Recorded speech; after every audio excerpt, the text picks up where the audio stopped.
All right, welcome back, everybody. It's Rodrigo Fonador with another episode of Asheville Real Estate News, and today, really excited to get into green building, and we got one of the authorities here in the Asheville area to give us some guidance on what we need to be aware of and what we need to do to stay educated and to if you're interested in green building, how to get plugged in and how to make sure that you're staying on top of all the changes that I'm guessing there's in that environment.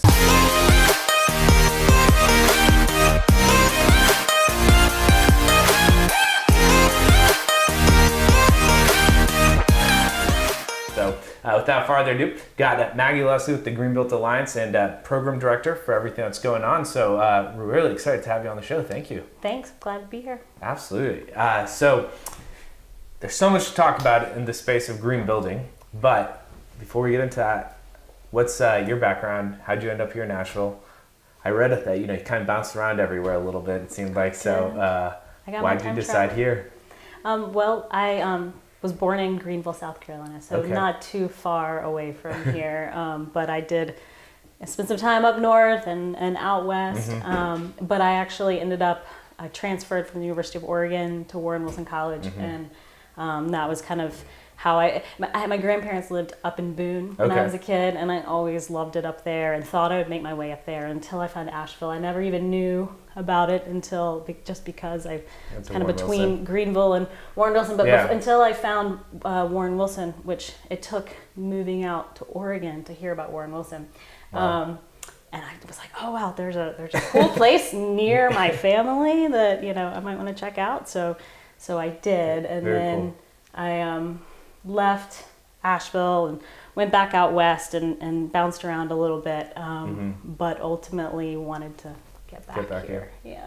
So during all of that process of going out west, back here, and then out west, and then back, was there a moment in time that you kind of realized you were getting into the green building, or what was how did that happen? Sure. Well, I studied environmental studies and sustainable agriculture at Warren Wilson. But at one point, I was living in Seattle, and it was August in Seattle. It was just a fantastic time to visit, and I found a class in sustainable building design. It was a 9-month certificate course, and I was like, that seems like a good excuse to stay. So I did, and I went through that program. And then my dad was living in Atlanta at the time, was having some health problems, and it seemed like nice to be closer to home. And I found the South-Based Energy Institute, which is kind of like the Greenbuilt Alliance times 100. They've been around since like 1978. Oh, wow. And so I got an internship there and did a lot of training to be a home energy rater, and learned a lot of the nuts and bolts about green building, particularly with an emphasis on residential. So I kind of thought I was going to go to Georgia Tech and get my master's, and then I came to take a break from Atlanta and the city life and spend the summer in Asheville before I went to Georgia Tech, and I was like, I don't really want to go to grad school. I just want a job. So so I found one of those and I stayed. Very cool. Yeah, it's funny how when I first moved here, for instance, I was like, I'm going to be here a year, and then I'm going to go out west to Colorado, and that was in 2009, and obviously I'm still here because you spend enough time here like consecutively. It's really hard to like find that excuse to leave again. it's got a lot of really wonderful attributes. Absolutely. So when you got the job here, was it with the Greenbuilt Alliance?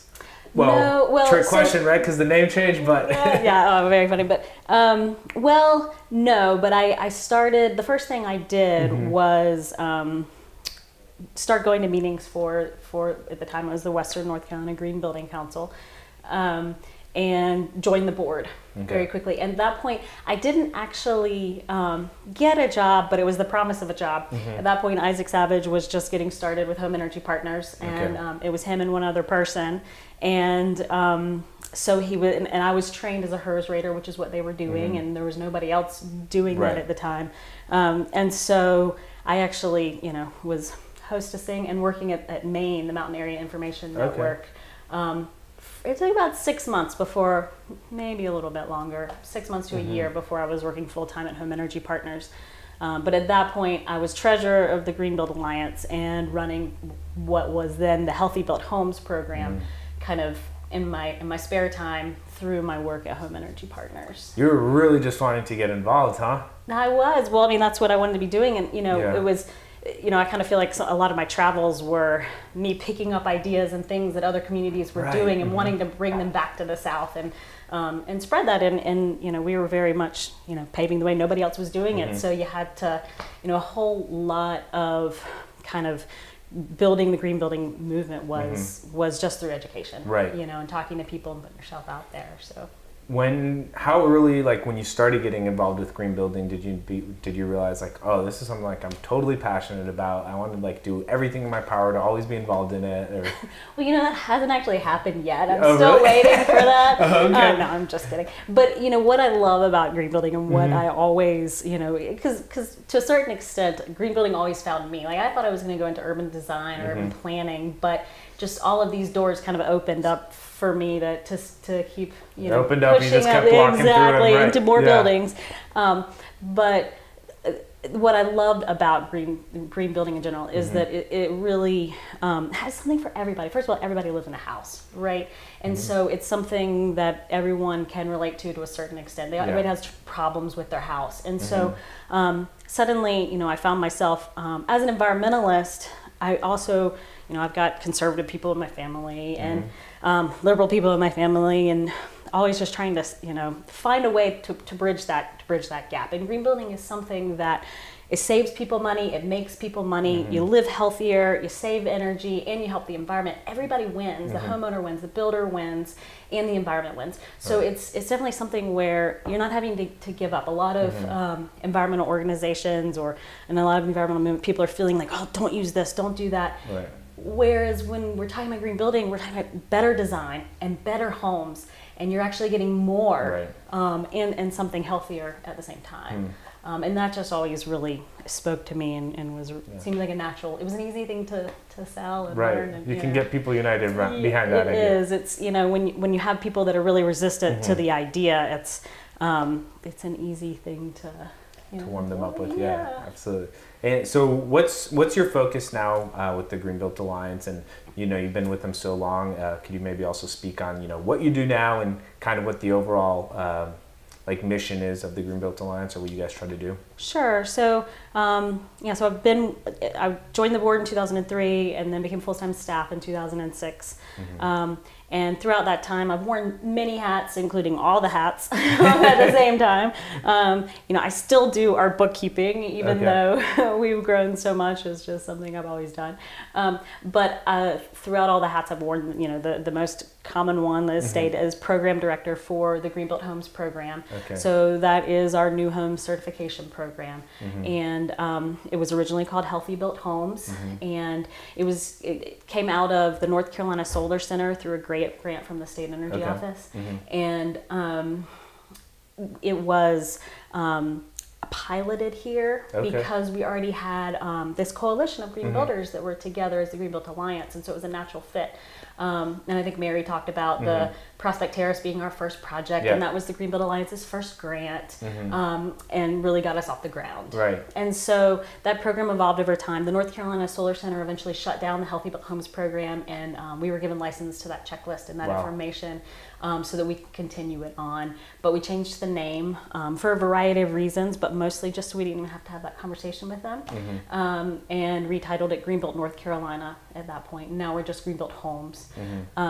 But so at this point, we've got about 1,600 homes that we've certified, primarily in Buncombe County. We don't actually have borders. Most of them are in Western North Carolina, but we have some projects. We work with a lot of Habitat affiliates in other parts of the state because there's some financial incentives for them to do the program.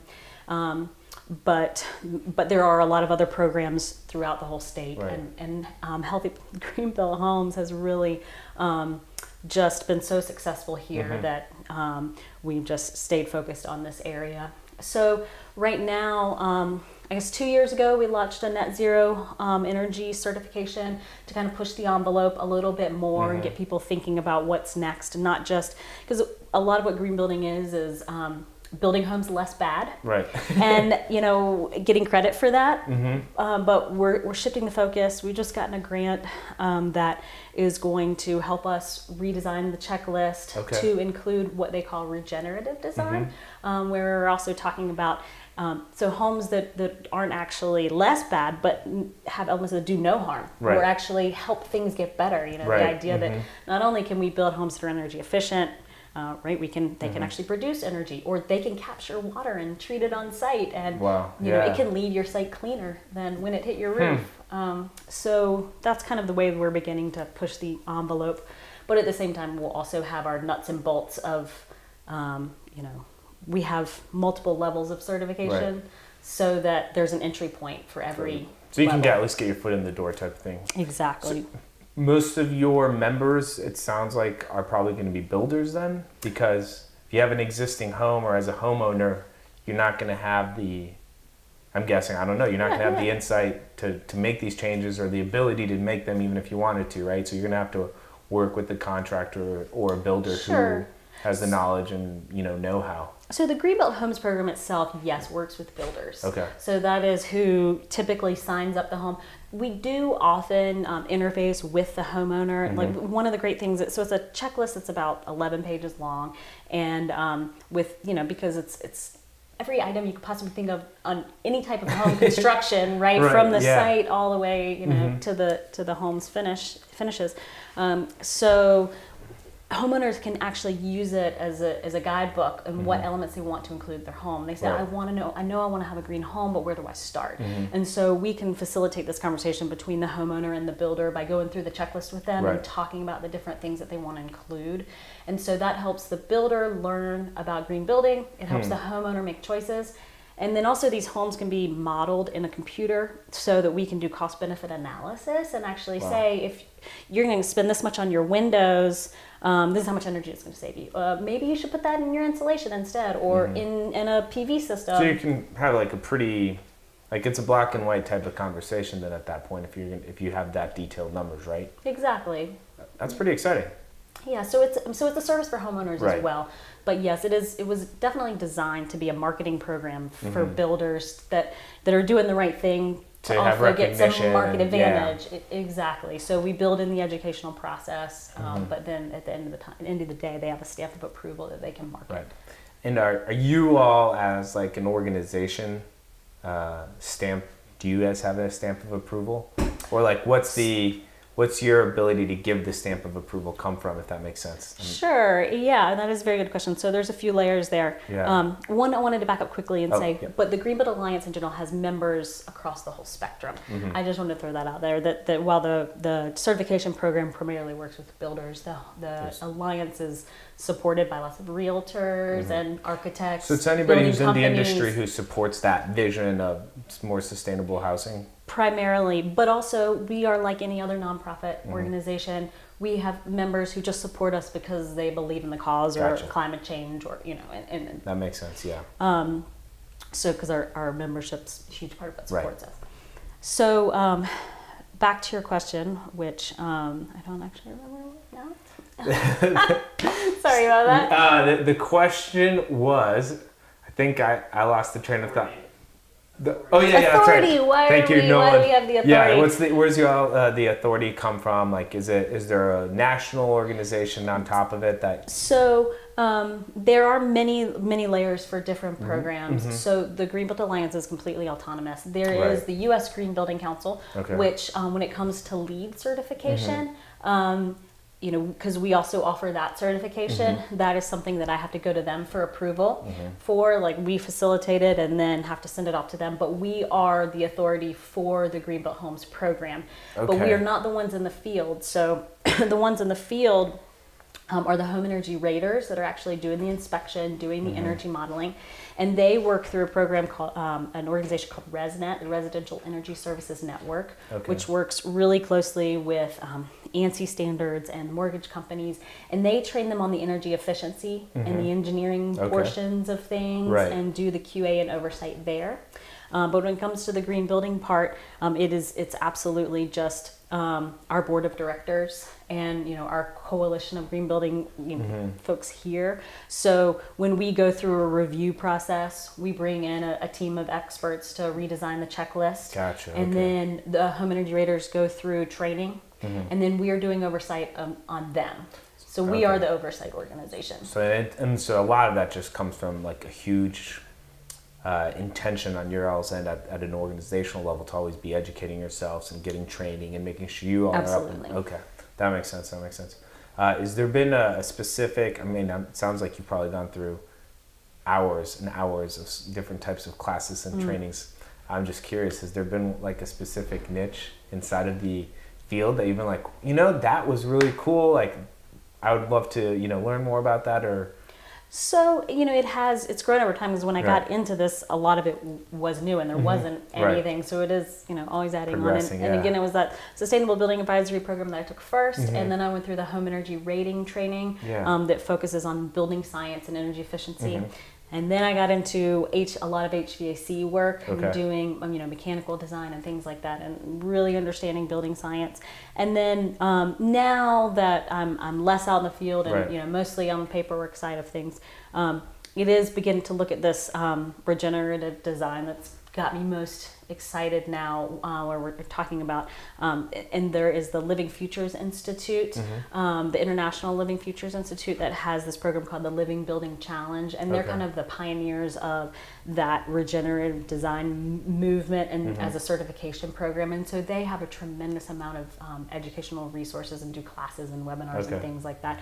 So I'm definitely looking to them to learn more and more about these the design ideas and elements. I'm by no means an expert, but kind of what we do is use the knowledge of the experts, compile the information in a way that is easy to digest and easy to use, and then we send it back out to the experts to implement. Does that make sense? So we've kind of got these, we're trying to simplify our guidelines and do as much on-site inspections. So it's digestible, right? Exactly. And so you can actually understand what you're doing, and it's broken down in a simple manner. But then we go back to the experts to actually implement that. So, when we're talking about treating your wastewater on site, I'm not going to tell you how to do that, but I'm going to provide you with the tools, and you're going to go use your engineering background. You're going to explain why it's beneficial and why it's a good idea, but not necessarily the nuts and bolts on how to make it happen? Well, we're going to provide the elements, right? Because we're going to break it down and say you have to do A, B, C, and D. But I'm not going to be the one that actually tells you how to do that. Yeah, exactly. Or how to meet code to do that, because that's a whole nother story. That is a whole nother story, no doubt. Okay, very cool. So, with what you all are doing right now as an organization, I know one thing that when we talked with Mary, she said that the change has just been like on a bell curve as far as the new things that are happening. And so as you all are looking forward as an organization, is there something that you are specifically focusing on, or something that you're like really excited about, to that you're like, 2 years down the road, this is going to start happening, we can't wait? Or it's interesting. There are those things, and a lot of it is regenerative design. A lot of it is also working with existing homes. I mean, it's when we talk about where we need to go. Obviously, that all the new construction needs to last for a really, really long time, but we also have just this huge market of existing homes that need so much work, and sometimes it makes it feel like all of the work that we do is for nothing when we have this huge nut to crack. And then there's commercial buildings. So that use as much energy in a day as we save in a year. But so we're definitely looking at where we can have the most impact. But it's interesting, because even though when I talk about how so much of what we do is education, in some ways we're working ourselves out of a job, right? Everybody's going to be doing this, but we're so far from that. I mean, every now and then I'm like, everybody knows what the Green Build Alliance is and what we do. But it's not true. I mean, we've barely scratched the surface on these, certified level, code compliant homes. We're still kind of trying to get people to build to code, much less to be, building homes that can regenerate themselves. Exactly. No, that makes sense. I think it's one of those things that, like, I mean, I didn't, I personally wasn't even familiar with your all's organization until earlier this year. I mean, and you're across the street, and our office is across the street. I driven by it a couple, basically daily. And we've been in that office for 15 years, 10 years. Really? So it's one of those things, it's like, I wonder what they really do. And then I think it was when I talked to Mary, I was like, oh, okay, I'm going to, Google you all. And then I did some research, and I was like, oh, hey, Mary, I need an introduction. There's a conversation that needs to happen. There's so much to know.